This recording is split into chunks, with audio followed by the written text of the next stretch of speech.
Agradeço a Renata por ter trazido para a gente toda essa parte mais farmacológica, a Janaína por ter trazido também a questão da redução de danos. Quero me posicionar perante todos vocês, e acho que todo mundo aqui também acredita numa política nacional que leve em conta o sujeito, não uma política nacional que leve em conta os conflitos de interesse. Porque isso é muito sério. Nós estamos tendo um retrocesso, ficamos 30 anos construindo uma política de drogas aqui que fosse inclusiva ao sujeito, e, a partir do momento que esse governo centra na abstinência e centra em comunidades terapêuticas que são baseadas em religião, a gente vai voltar muito, muito para trás. Não é? Até o Conselho Regional de Psicologia lançou, o ano passado, se não me engano, como os nossos manicômios mudaram dos hospitais psiquiátricos para as comunidades terapêuticas, onde as pessoas são submetidas à religião, terapia, né? A um labor, terapia, onde, na verdade, essa pessoa ela quer trabalhar a questão dela com a droga. A espiritualidade é importante, sim, mas não é uma condição para ela fazer um tratamento. E é isso que a gente vê nas comunidades terapêuticas. Então, infelizmente, a gente está vendo que o retrocesso é muito grande. Tá? Então, eu quero convidar agora para a segunda mesa, que é uma mesa mais jurídica, a Cecília Galo, né? Galício. Hoje eu estou trocando tudo, gente, desculpa, mas muito resfriada. Para que ela venha acolher, então, os nossos colegas advogados, né? E eu agradeço demais por ter feito parte dessa mesa com pessoas aqui que têm bastante know-how, que trouxe para vocês. E é uma pena que nós não pudermos estar aqui com a professora Solange também para estar falando um pouquinho conosco, tá bom? Muito obrigada.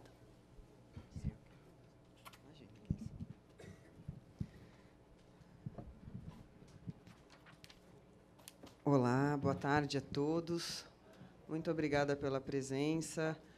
Essa é a minha segunda participação nesse fórum e, pelo visto, está sendo um sucesso, porque nós temos pelo menos o triplo da quantidade de pessoas que tínhamos no fórum anterior.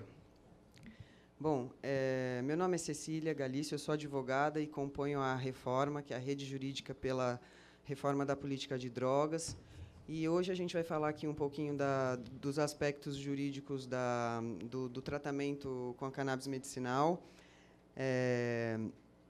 Antes de chamar os palestrantes, eu gostaria de reforçar o fato de que nós precisamos conhecer, apoiar e participar das iniciativas da sociedade civil organizada na discussão destes temas.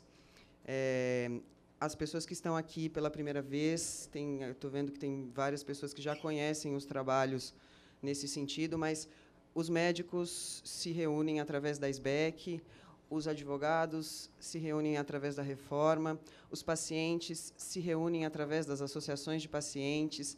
Nós temos aqui em São Paulo várias iniciativas. Essas associações são uma espécie de rede de proteção para as pessoas que precisam do tratamento, também são uma rede de informação.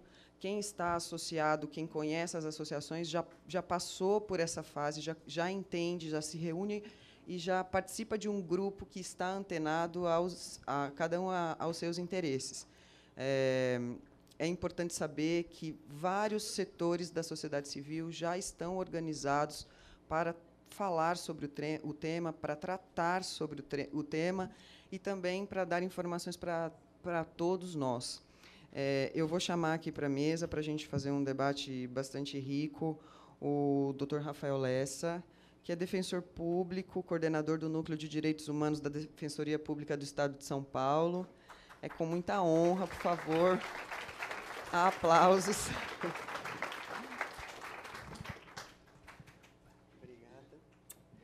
Eu também vou chamar aqui o Constantin Gerber, que é um advogado, pesquisador, professor universitário e, recentemente, defendeu a tese de doutoramento dele sobre o tema do uso da cannabis, o uso religioso e medicinal da cannabis, então ele tem bastante coisa para acrescentar aqui para a gente. Eu vou dividir, nós vamos, para fins didáticos, eu vou passar a palavra primeiro para o Constantin, né, que vai passar para a gente esse panorama científico, esse panorama de pesquisa, e depois nós vamos falar com o Dr. Rafael, que é quem está aí no fronte da questão, defendendo os pacientes que precisam do tratamento frente ao judiciário. Eu espero que seja uma boa palestra. Muito obrigada.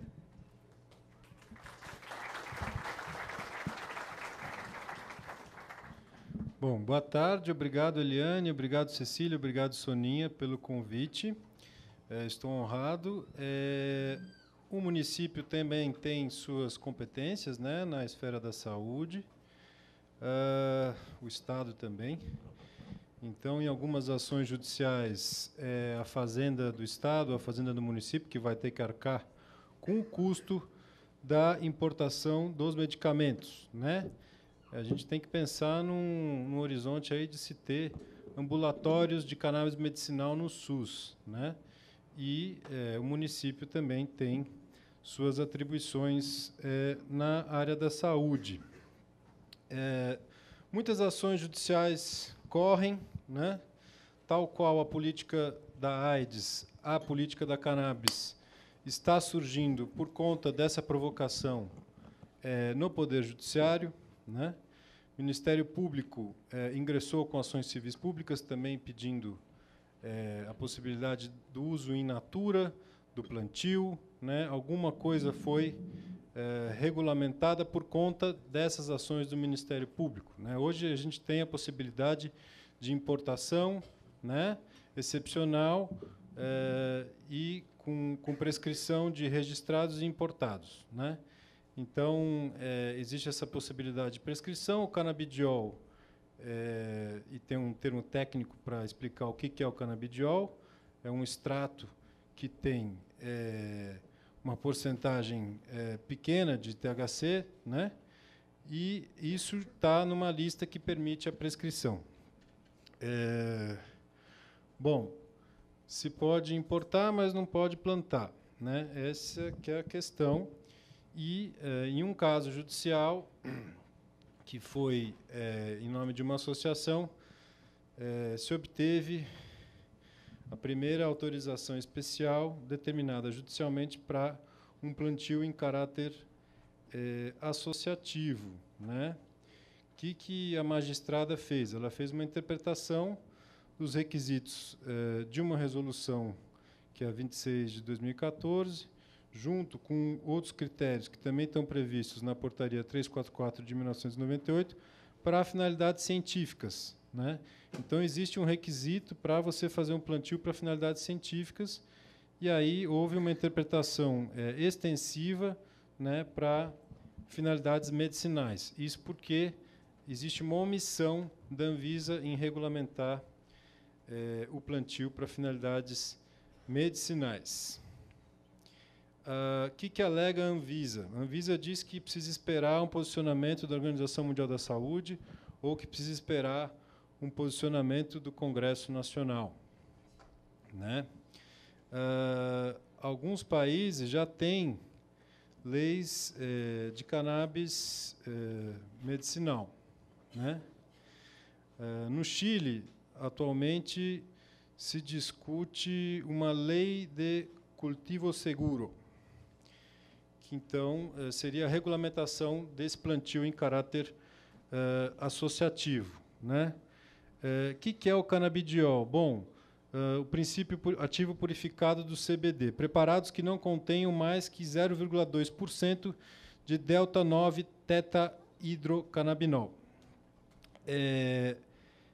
A Organização Mundial da Saúde recomendou que esses extratos de canabidiol não devam ser submetidos ao controle internacional, ou seja, nem entorpecentes deveriam ser considerados, né?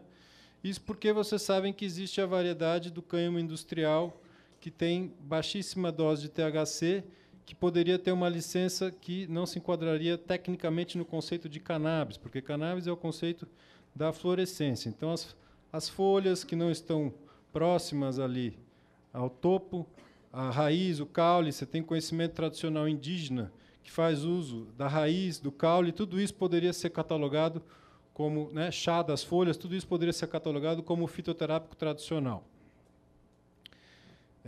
E nem deveria ser considerado droga, tecnicamente, mas, enfim, existe até hoje discussão se é tráfico ou não importar semente, ainda que a semente não tenha o THC. Bom, então a Anvisa alega que ela precisa esperar um posicionamento internacional para mudar as listas internacionais, para então mudar as listas nacionais, né? Ela fez algumas alterações, mas foi porque foi provocada. E alega que precisa esperar uma lei de cannabis medicinal. Bom, a nossa lei, no artigo 2º, já prevê a possibilidade de regulamentação de plantio para fins medicinais, né? A Convenção de 1961 também, igualmente, prevê um regime de licenças, prevê até uma criação de um organismo nacional da cannabis para adquirir essa cannabis, mas, no caso da cannabis medicinal e dos preparados de cannabis medicinal, essa compra está dispensada, ou seja, o regime de licenças está previsto no regime internacional, está previsto na Convenção, está previsto na nossa lei, né? Tem um decreto que diz a mesma coisa, mas, enfim, o problema é implementar isso, né? Bom, no caso do plantio para finalidades científicas, o que deve fazer? Bom, você tem que pedir uma autorização especial na Secretaria de Vigilância Sanitária do município, né? Que certamente não vai saber o que fazer com o seu pedido, porque a Anvisa não instrui e não dá nenhum tipo de orientação de como se fiscaliza e controla o plantio de cannabis.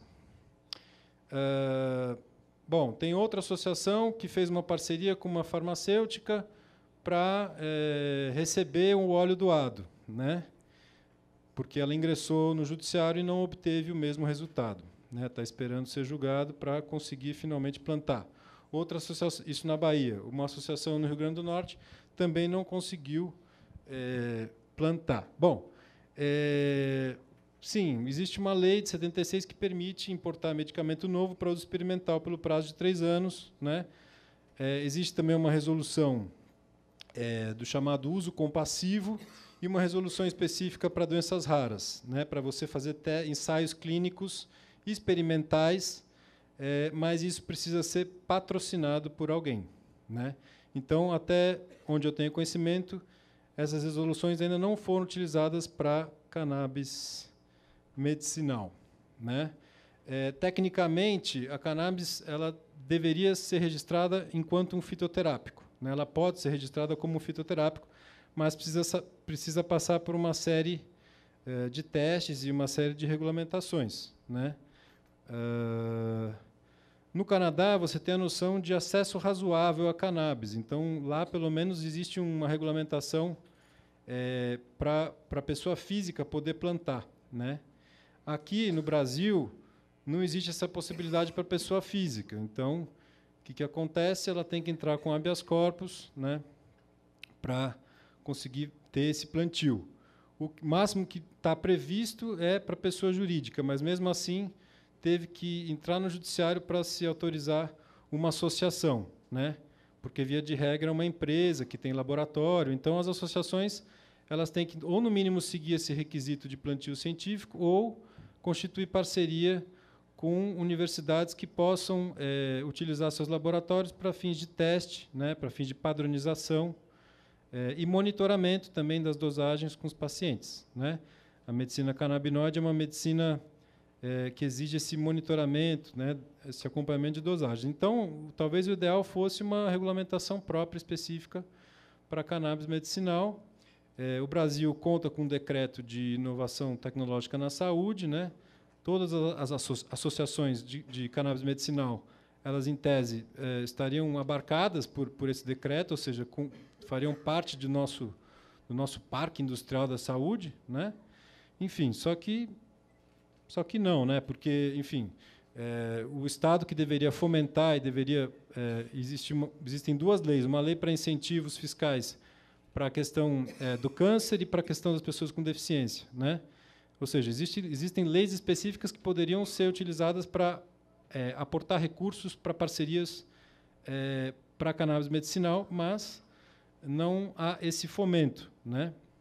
O que tem é uma notícia de que a Anvisa criou um grupo de trabalho e que até 2020 pretende regulamentar o plantio, né?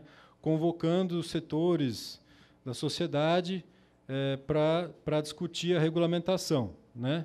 Enquanto isso não acontece, só cabe às associações civis protocolar na ouvidoria, dizer que está em omissão, ou reafirmar isso publicamente e questionar isso judicialmente, porque, enfim, tem gente que está sofrendo, eventualmente até morrendo por conta da omissão de regulamentação. Por quê? Porque o único medicamento registrado é o Mevatil, que custa muito caro, né? E ainda assim, por uma finalidade específica, o nome dele técnico é medicamento específico, porque são 2 fitofármacos isolados, né, um composto, e o que tem é esse medicamento caro, né? E o resto que tem são os óleos importados também caros, sem nenhum tipo de controle. Muitas vezes não há nenhum controle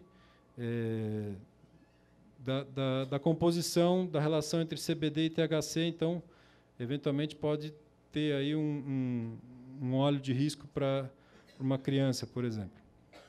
Então, por isso que se defende a necessidade de se criar uma política e um programa nacional de cannabis medicinal, né? Isso está acontecendo por força e por provocação das ações do judiciário, né?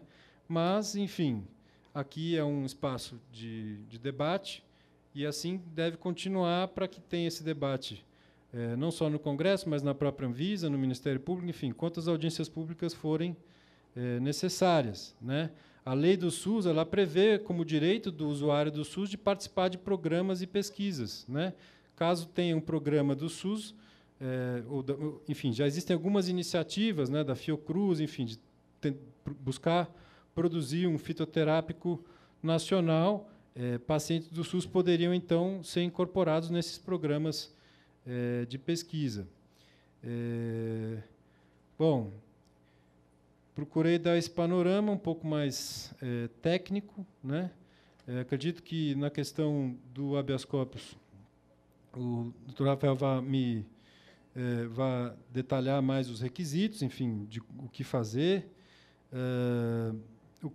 Procurar o Ministério Público, né? Procurarem um advogado, caso possam custear advogado, e procurar a Defensoria Pública, caso não possam custear um advogado, né?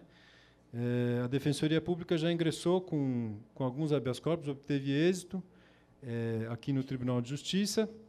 E aí, enfim, não existe uma fórmula mágica para o habeas corpus, mas normalmente deve-se seguir esse caminho aí da autorização de importação, porque lá já se exige uma série de documentos, né? Laudo, receita, posologia, termo de responsabilidade, consentimento livre informado, né? Enfim, isso já dá uma papelada ali para juntar, mas, enfim, tudo que for, em termos de prova do seu consumo pessoal, é importante. Então, há advogados, inclusive, que orientam que se registre, que se tire foto, que se leve a cartório de títulos para fazer prova de que aquele consumo é pessoal e destinado exclusivamente a fins medicinais, né? Então, relatos em vídeo, relatos do próprio paciente, não só relatos do médico, enfim, tudo isso é importante e também relatos de toda a equipe multiprofissional que eventualmente venha acompanhar a melhoria do paciente que venha fazendo uso medicinal com o plantio, né? Bom, existem notícias, hoje eu fiquei sabendo que tem notícia de que está sendo fabricado um canabidiol sintético, né, que já está na chamada fase 3, né? Então, deve vir aí mais um fármaco caro, né, porque esses testes são caros. Mas a questão da medicina canabinoide é que o que se alega, o que se diz nos estudos é que os sintéticos têm mais efeitos colaterais do que os compostos, né? Então, é isso. O Ministério Público já recomendou a Anvisa de regulamentar a importação de sementes, né? Até hoje a Anvisa não fez nada com relação à importação de sementes. Existe aí 700 variedades genéticas, né, catalogadas, diferentes. Enfim, a Anvisa deveria chamar uma audiência pública para conversar com as startups, com as associações, com os cientistas que pesquisam, né? Cabe a essas associações científicas reunir tudo que tiver de literatura sobre os extratos padronizados de cannabis e fazer um documento para protocolar na Anvisa e para tornar isso público, né? Porque não se pode alegar que não tem estudo clínico, não se pode alegar que não tem estudo científico para embasar uma regulamentação, nem que seja de caráter experimental, uma regulamentação específica para esse acesso mais facilitado ou monitorado com as associações civis. Tá bom? Enfim, dei um rasante aqui. Qualquer coisa, perguntem.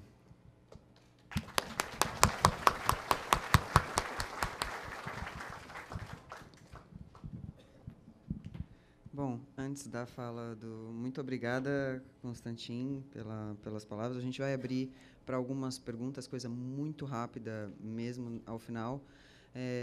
Com relação aos habeas corpus, eu gostaria... A gente sempre atualiza esses placares quando a gente tem a oportunidade de falar.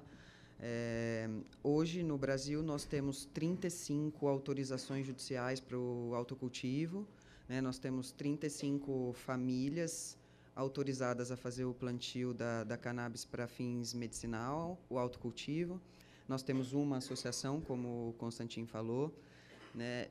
Esse é um número que, embora venha crescendo, é muito inexpressivo para a realidade que nós temos, né? Que, por exemplo, apenas para o tratamento de esclerose múltipla, por exemplo, nós teríamos um espectro de 2 milhões de pessoas que poderiam ser tratadas, né?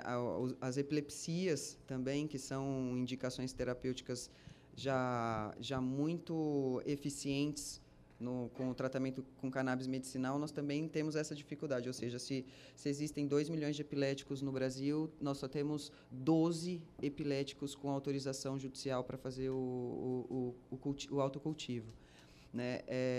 Também é importante lembrar que a questão do autocultivo ela é muitíssimo sensível.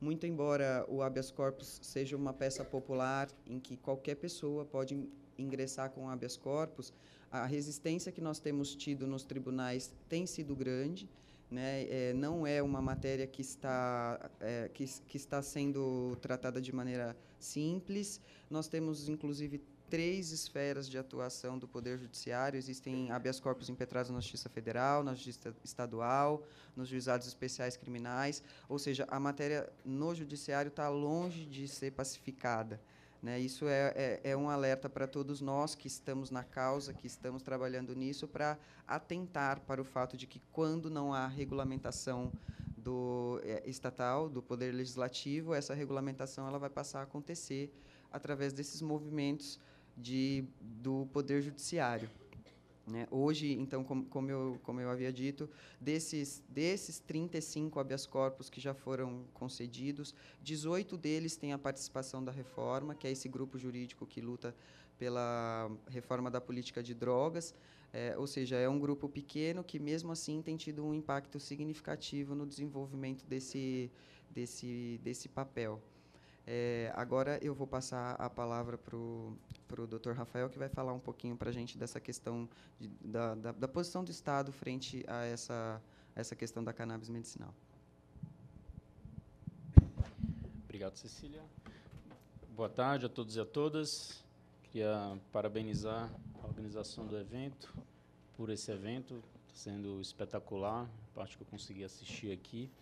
E queria agradecer o convite para eu trazer um pouco da experiência da Defensoria Pública nesse assunto, que é uma experiência que vem de pouco tempo.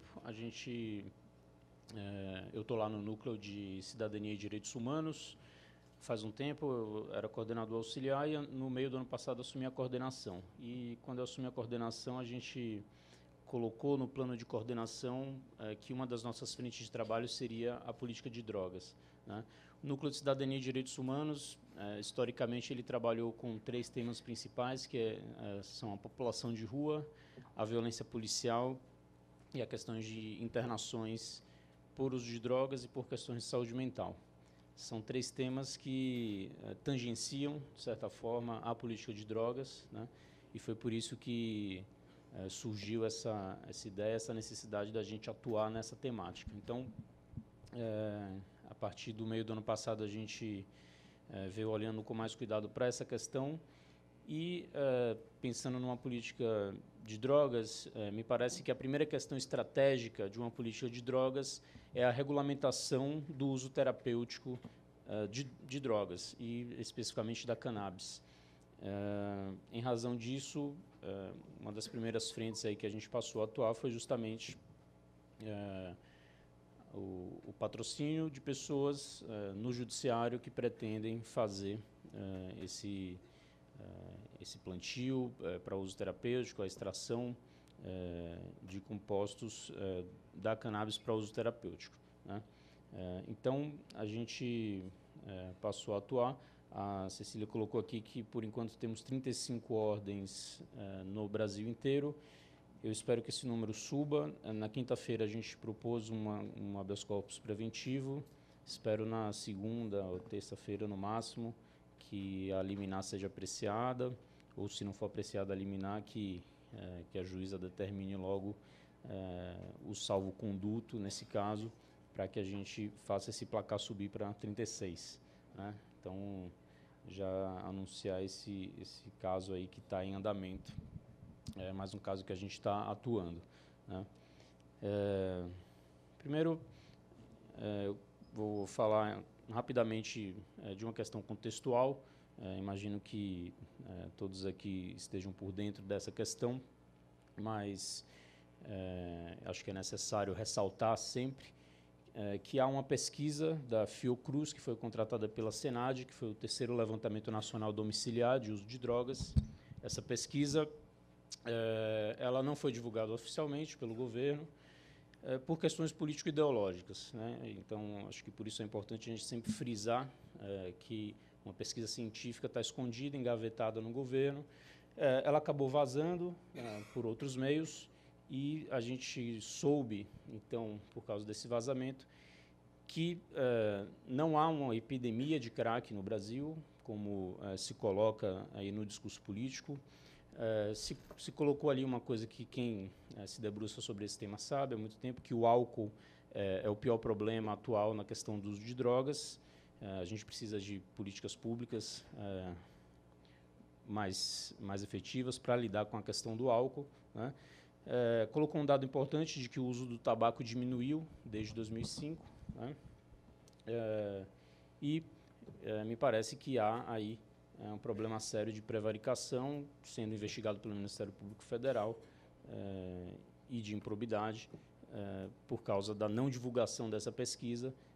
Há aí uma óbvia busca de quem não divulgou de satisfazer interesses ou sentimentos pessoais, político-ideológicos, né? Então, fazendo o discurso de que há epidemia no uso do crack, por exemplo, e, no entanto, uma pesquisa científica encomendada pela Senad está escondida e não é usada pelo governo para embasar as suas políticas públicas, né?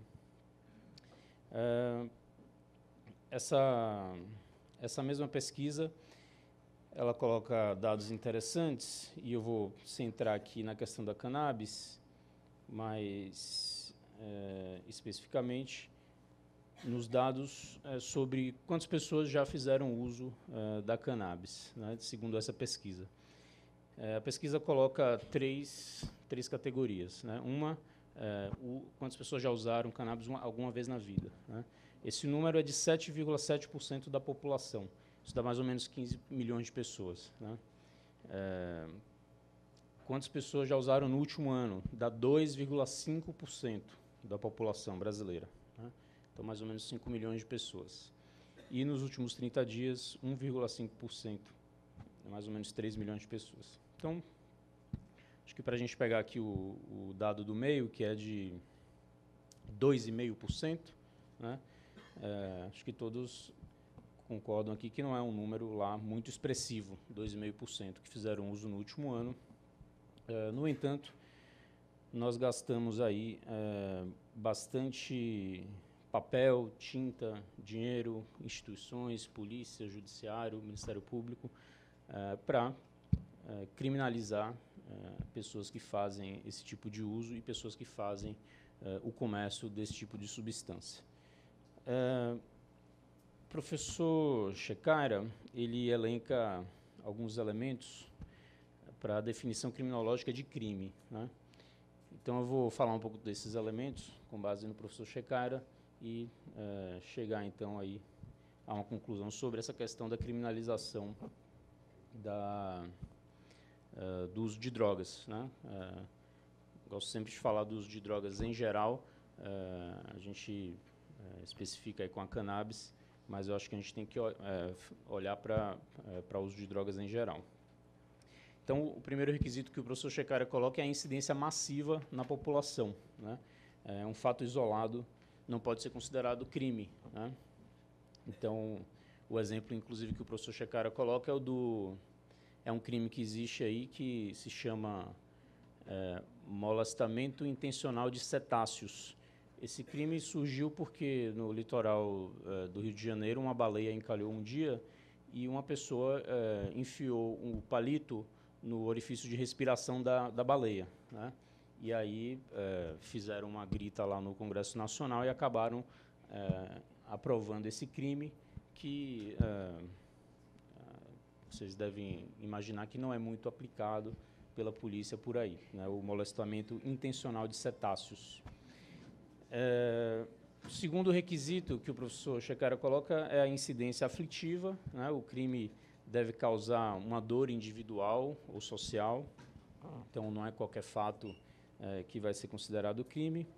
O terceiro é a persistência espaço-temporal, então, novamente, um fato isolado no tempo, não pode ser considerado, não pode ser criminalizado, né, segundo essa definição.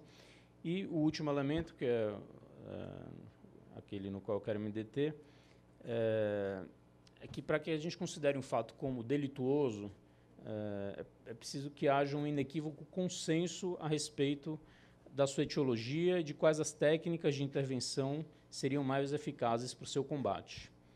Bom, dizendo isso, para quem já se debruça sobre esse tema, a gente já vê que há uma grande discussão, né, sobre se as técnicas que nós temos usado para a questão para lidar com a questão das drogas são as mais adequadas, especificamente se a criminalização é a via mais adequada, né?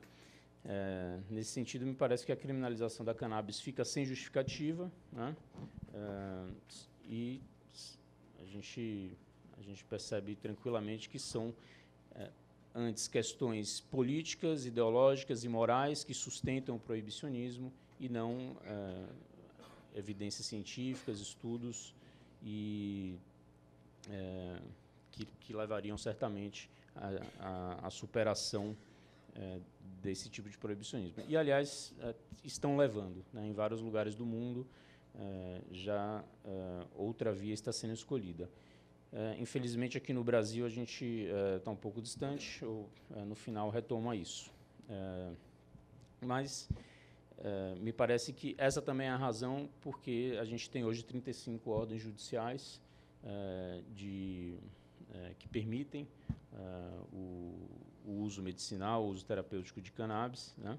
E o Poder Judiciário tem reconhecido isso justamente porque essas questões não são tranquilas e a criminalização não é uma questão tranquila e a gente, levando isso ao Judiciário, essa discussão ao Judiciário, cada vez mais a gente coloca essa realidade e a necessidade da gente superar essa realidade. Então, eu vou falar um pouco desses salvos-condutos, né? Como eu disse, a gente está atuando há pouco tempo, tem alguns poucos casos que a gente atendeu, mas a via tem sido propor o habeas corpus preventivo, né, que é um instrumento processual, e nesse habeas corpus a gente faz uma justificativa dirigida ao juiz, colocando justamente que a conduta de você fazer o plantio, extrair um óleo, um composto para uso medicinal, terapêutico, isso não constitui crime, né? Então, a gente, enfim, coloca lá algumas questões técnicas. Primeiro, que não existe tipicidade nesse tipo de conduta. Depois, a gente subsidiariamente coloca outros argumentos aí técnicos da área jurídica, de que também não existe antijuridicidade, que também não existe culpabilidade, né? E que é necessário a gente fazer uma interpretação conforme dos artigos 28, 33 da Lei de Drogas, uma interpretação conforme à Constituição Federal, que garante o direito à saúde e garante, por consequência, se o direito à saúde é garantido, que todos os meios necessários para a garantia dessa saúde devem ser buscados pela pessoa e não devem ser criminalizados, como nesse caso do uso medicinal terapêutico da cannabis, né? Esses são os argumentos básicos que a gente usa nesses habeas corpus, né? E esses habeas corpus eles são instruídos com relatórios médicos, né?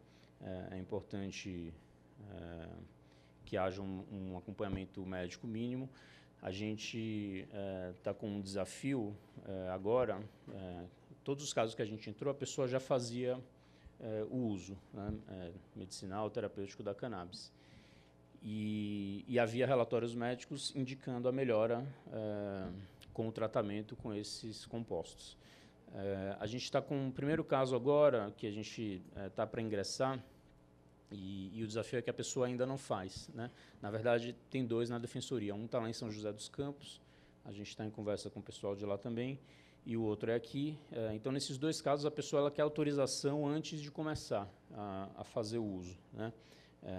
Por receio, enfim, por várias questões. Ela já tem, já passou por uma série de tratamentos e há agora a indicação médica para se fazer o uso de compostos à base de cannabis.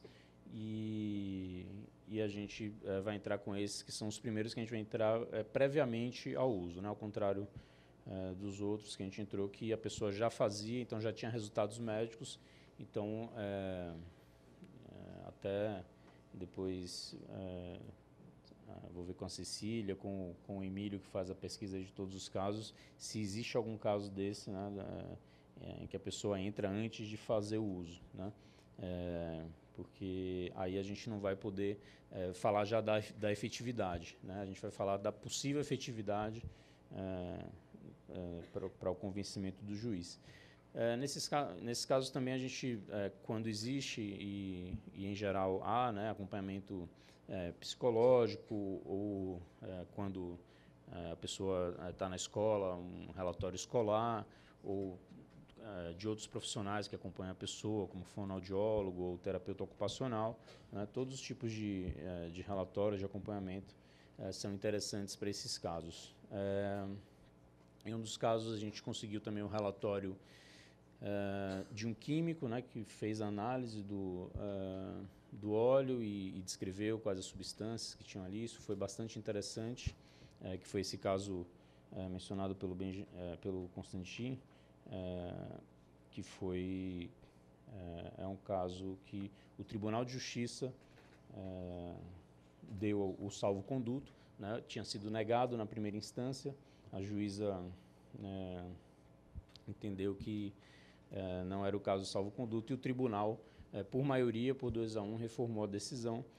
E aí eu queria só fechar essa parte do salvo-conduto citando um trecho do acórdão que eu acho que é bastante relevante e que eu acho que tem que pautar aí a nossa atuação nesses casos. É um trecho que diz o seguinte: vale dizer, o THC ou o canabidiol não é substância proibida. Então, o desembargador fala isso depois de mencionar que a Anvisa já libera, né, o THC e canabidiol. Então, o THC ou canabidiol não é substância proibida, pela simples razão de que existe autorização da Anvisa. Em nada mudando, no meu entender, o fato de o óleo da maconha com propriedades benéficas ser extraído na própria residência, né? Então, acho que esse trecho desse acórdão é bastante significativo, é um precedente que a gente tem usado nos outros casos que a gente está ingressando, né?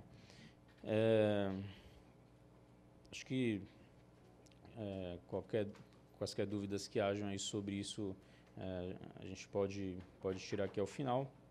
Queria só colocar alguns desafios, então, uma terceira e última parte aí da minha fala, desafios nessa questão da política de drogas, né? Como eu disse, eu acho que esse é um primeiro ponto estratégico na política de drogas, que é o uso terapêutico e medicinal de cannabis. Isso abre uma série de discussões, de possibilidades com relação à questão das drogas, e a gente tem uma série de desafios nessa questão, e me parece que um dos principais desafios aí está na necessidade da gente construir um entendimento e uma prática a partir desse entendimento, no sentido de que a lei de drogas, ela criminaliza atos individuais, ela criminaliza indivíduos, ela não criminaliza a ação do próprio Estado, né? Eu acho que a gente tem que avançar nessa discussão no sentido de que o Estado ele pode trabalhar com essas drogas ilícitas se ele tem uma finalidade de saúde pública, se ele tem uma finalidade de prestar assistência a pessoas que fazem uso problemático, né? A mesa anterior aqui falava justamente da questão do uso da maconha como redução de danos para o crack. Então, se o Estado, por exemplo, desenvolve uma política pública sobre isso, a gente não pode dizer que o Estado está enquadrado na lei de drogas, né?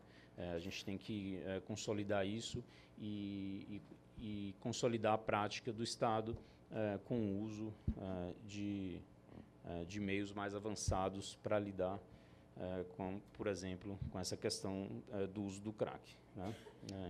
Então, inclusive, por meio, por exemplo, de salas de uso assistido, em que a maconha possa ser ministrada como redução de danos ao uso de crack, né? A questão da Anvisa, Constantino mencionou aqui também. A gente tem, é interessante notar também, uma ADI no STF, que foi proposta pelo PPS, né? E é interessante ver que a Anvisa se manifestou nessa ADI e se colocou mais ou menos lá, dizendo, não, mas a gente, na verdade, não é contra não, o uso medicinal, só que a gente acha que não é o STF que tem que fazer isso, então é a gente, a Anvisa, que tem que fazer, só que eles não fazem, né? Esse é o problema.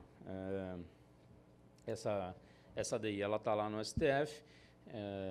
A gente tem uma outra discussão no STF sobre o artigo 28 da Lei de Drogas, né?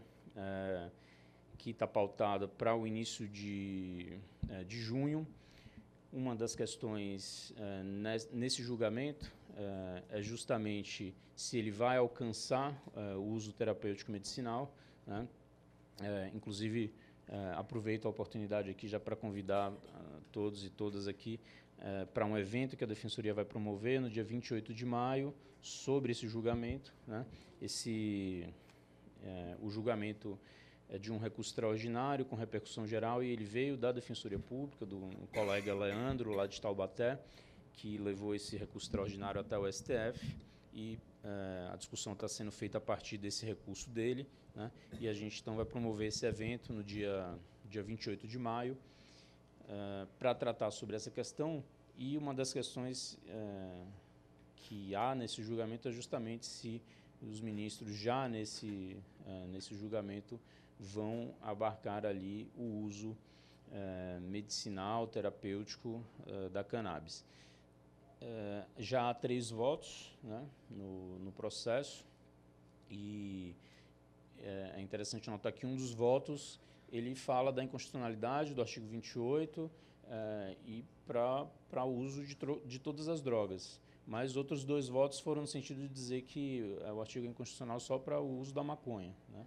Então, fez uma diferenciação aí. Então, a gente já vê como como vai ser, pode ser uma confusão, os próximos votos, faltam 8 ainda, cada um pode dizer uma coisa, e a gente vai ter que esperar o final do julgamento para saber o que, enfim, o STF vai decidir nesse caso, né? E esse outro caso que eu mencionei, que é essa ação proposta pelo PPS, está parada, e essa ação ela trata especificamente do uso medicinal da cannabis, e é outra ação que precisava andar, caso o STF não decida já nesse recurso extraordinário, né? Então, acho que a gente tem esses desafios aí à frente, né? Na questão da política pública de drogas e, como eu falei no começo, a gente lá no Núcleo de Cidadania e Direitos Humanos da Defensoria está de olho nessas questões e buscando avançar nessas discussões, nesse debate, para a gente lidar com menos preconceito com essa questão. É isso.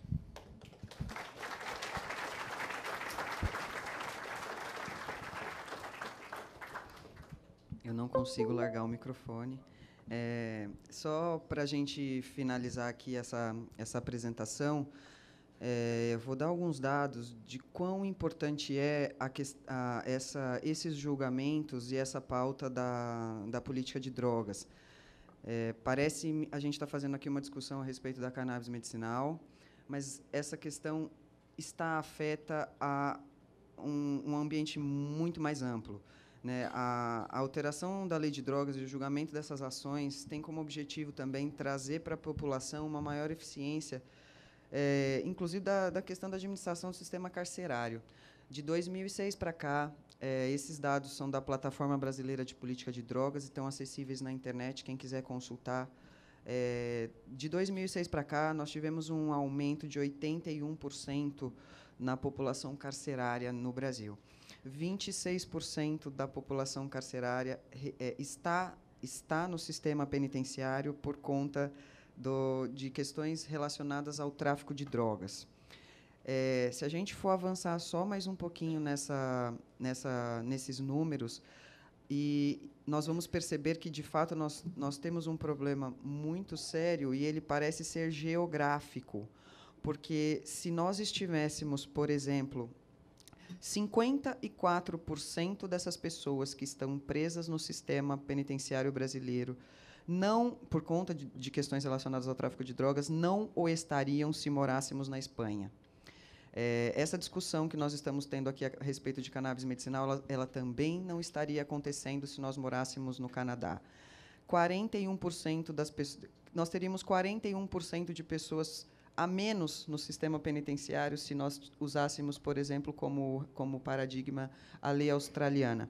Isso porque isso é absurdo, mas num levantamento de 200 mil ocorrências aqui no estado de São Paulo, com relação à apreensão de droga,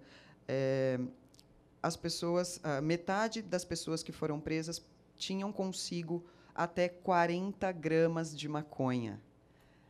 Ou seja, nós temos uma quantidade enorme de pessoas sendo presas porque não há distinção entre usuário e traficante no Brasil. Quando a gente fala da reforma da lei de drogas, parece que é uma coisa muito distante de nós.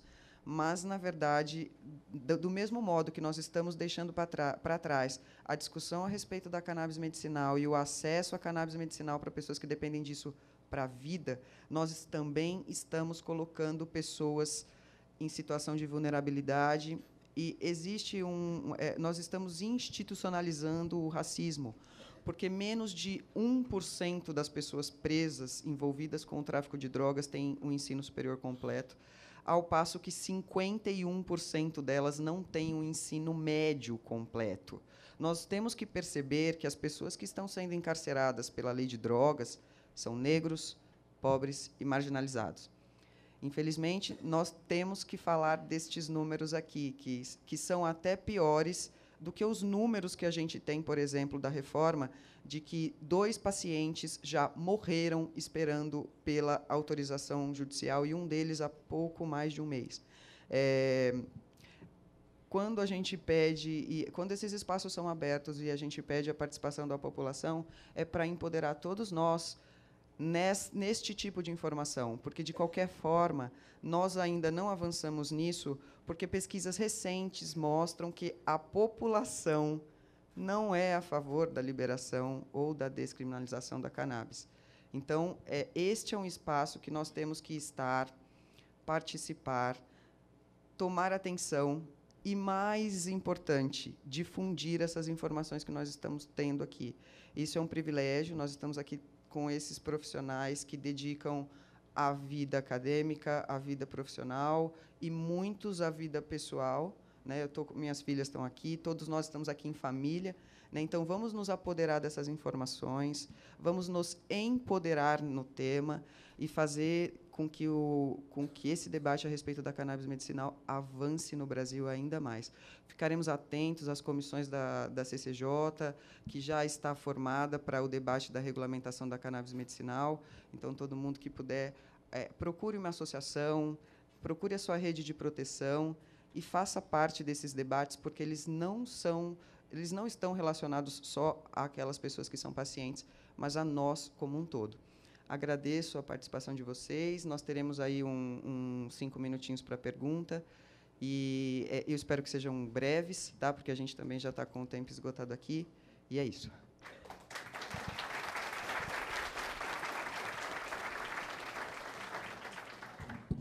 Eu tenho uma pergunta.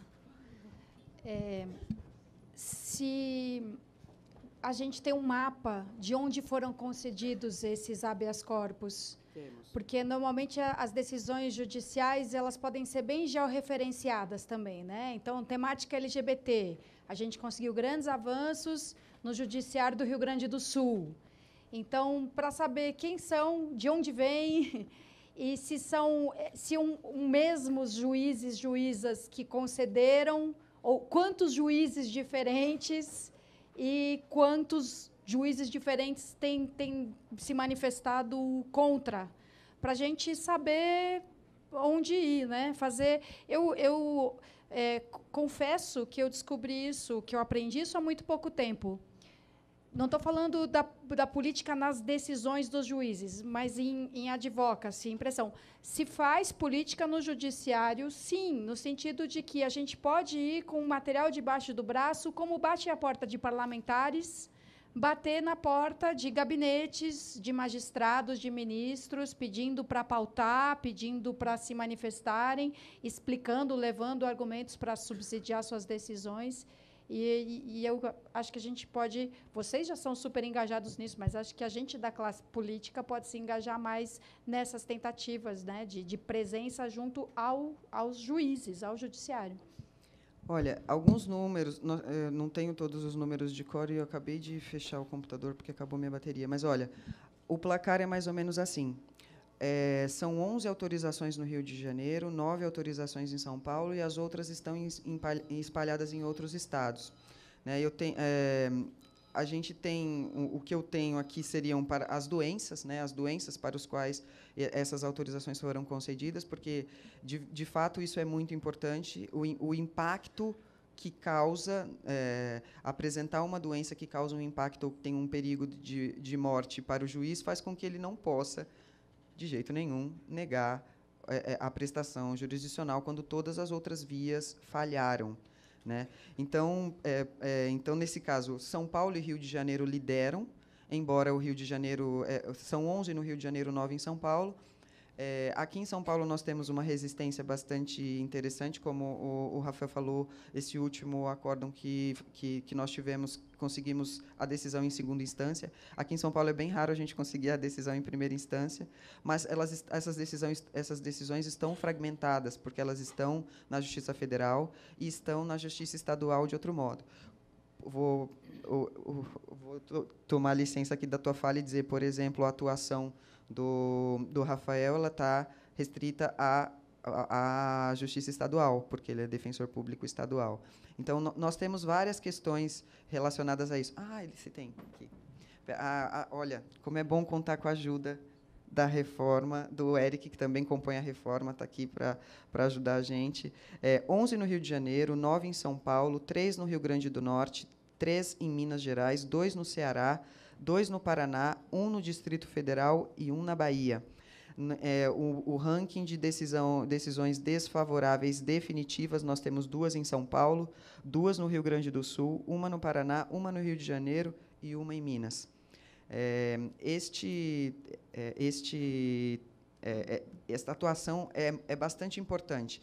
Nós, como advogados, e os defensores públicos também, procuram ir até o juiz e esclarecer pessoalmente qual que é a situação, né? Explicar a questão, porque é pessoal, cada pessoa é uma história, é uma dificuldade, e nós temos o hábito de ir até os juízes para conseguir essa empatia. Nem sempre dá certo, mas nós temos um caso de uma juíza do TRF aqui em São Paulo, que só ela já concedeu 3, o que é uma coisa bastante bacana.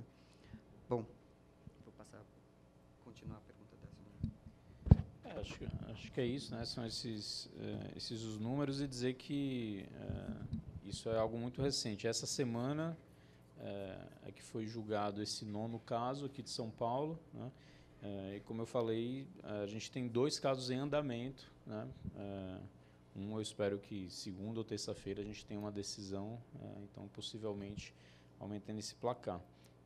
E tem as decisões contra são em número menor, né? Mas é necessário dizer também, já aconteceu aqui em São Paulo de uma pessoa entrar com habeas corpus e a juíza determinar uma busca e apreensão na casa da pessoa, no habeas corpus, que é uma ação, um recurso de defesa, né?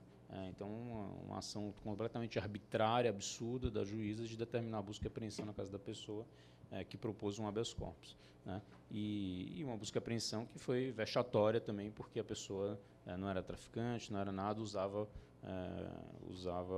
para finalidades medicinais, né? Eu já ouvi de uma advogada que, a depender da região lá da cidade do Rio de Janeiro, dá habeas corpus e não dá habeas corpus. Ou seja, a gente sabe que o acesso ao Poder Judiciário ainda é elitizado, ainda que nós temos a atuação da Nobre Defensoria, que atue justamente para o acesso à justiça das pessoas vulneráveis e sem recursos, né? Mas, enfim, no que se refere à diferenciação entre usuário e traficante, a depender da região que a pessoa está no Rio de Janeiro, ela é acusada de associação ao tráfico só porque aquela região é dominada por determinada facção.